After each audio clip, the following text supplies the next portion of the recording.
प्रिय बच्चों, हमने अभी तक पवन दूतिका का 23वां और 24वां पद पढ़ा था। आज हम अंतिम दो पद 25वां और 26वां पढ़ेंगे। मैं सस्वर पद वाचन करती हूँ। यो प्यारे को विदित करके सर्व मेरी व्यथाएं, धीरे धीरे वहन करके पाँव की धूली लाना। थोड़ी सी भी चरण रज जो ला न देगी हमें तो, हाँ कैसे तो व्यथित चित्त को बोध मैं दे सकूँगी। पूरी होवे न यदि तुझसे अन्य बातें हमारी, तो तू मेरी विनय इतनी मान ले और चली जा। छू के प्यारे कमल पग को प्यार के साथ आ जा, जी जाऊंगी हृदय तल में मैं तुझी को लगा के।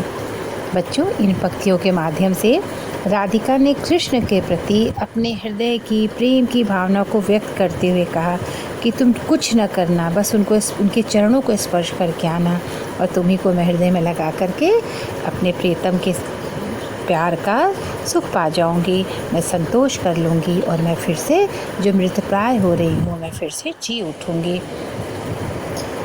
चलिए अब उसकी व्याख्या सुन लीजिए। यो प्यारे को विदित करके सर्व मेरी व्यथाएं, धीरे धीरे वहन करके पाँव की धूली लाना। कहती हैं, हे पवन, जैसा हमने तुमसे कहा कि तुम मेरी सारी व्यथा को उनके सम्मुख व्यक्त कर देना, और जब तुम वापस आने लगना तो एक काम करना, तुम धीरे से उनके पाँव की धूल को उठाकर ले आना।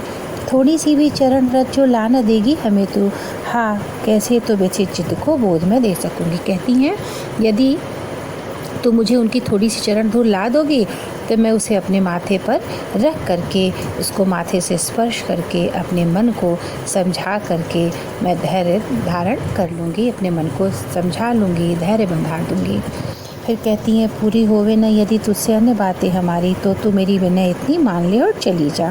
कहती हैं, हे पवन, अब तक मैंने तुझसे जो भी कहा वो सारी बातें यदि तुझसे पूरी न हो सके, बस तू इतनी सी मेरी बात स्वीकार कर ले, मेरी विनती स्वीकार कर ले, मेरी प्रार्थना स्वीकार कर ले और मेरे प्रियतम कृष्ण के पास चली जा।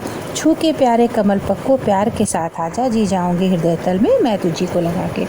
कहती हैं कि तू वहाँ चली जा और मेरे प्राण प्रिय कृष्ण के कमल रूपी चरणों को प्यार के साथ स्पर्श कर ले, जा कर के छू करके उसको तो मेरे पास आ जा।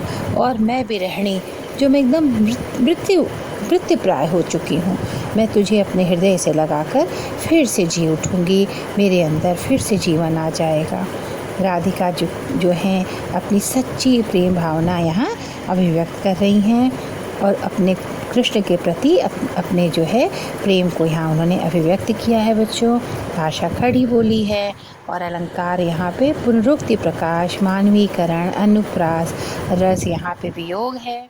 और यहाँ वही फिर प्रश्न आपके, पद्यांश के पाठ कवि का नाम, पद्यांश का संदर्भ, रेखांकित अंश की व्याख्या, राधिका पवन को अपने हृदय से लगाकर संतोष करने के लिए क्या कह रही हैं, और लौटते समय पवन को क्या लाने को कह रही हैं, हाँ, और राधिका जो है इन पंक्तियों में किस चीज़ को हृदय से लगाने की बात कर रही हैं और कृष्ण के कमल रूपी चरणों को छू कर आने के लिए क्यों कह रही हैं। इस तरह से बहुत सारे प्रश्न यही बन रहे हैं और बच्चों आज ये पाठ अब समाप्त हो रहा है।